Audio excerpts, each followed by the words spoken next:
আগুন কথা। প্রণয়কান্তি কপাট। আমি কবিতাটি পাঠ করে শোনাচ্ছি। একটু আগুন দেবেন বাবু? সব কিছু পোড়াবো আমি, সব কিছু। আমারও তো ঘর ছিল, পুরুষ ছিল, আর ছিল কাজল লতার মতো দুই চোখ ছুঁয়ে নিবিড় স্বপ্ন।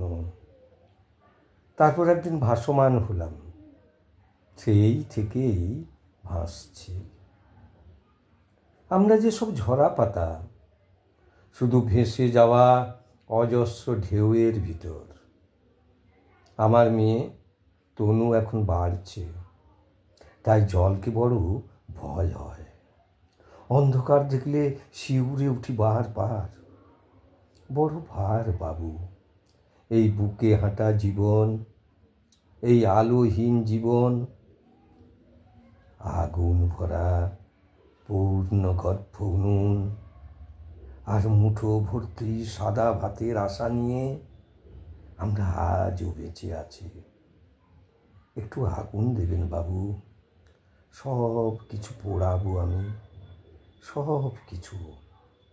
নীল হয়ে যাওয়া সব ক্লান্তি, নত জানু লজ্জা, আর জীবন যুদ্ধের প্রতি মুহূর্তে অর্জিত সকল যন্ত্রণা।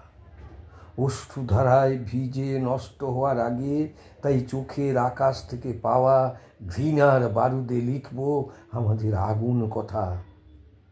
যেটুকু বাকি আছে তা দিয়েই সামান্য জীবনের নিভন্ত চুল্লিতে বাঁচার আঁচটাকে জ্বালিয়ে রাখতে চাই, এই হৃদয় পুড়িয়ে। সুবাতাস এসে একদিন ঠিক আগুন ছড়াবেই।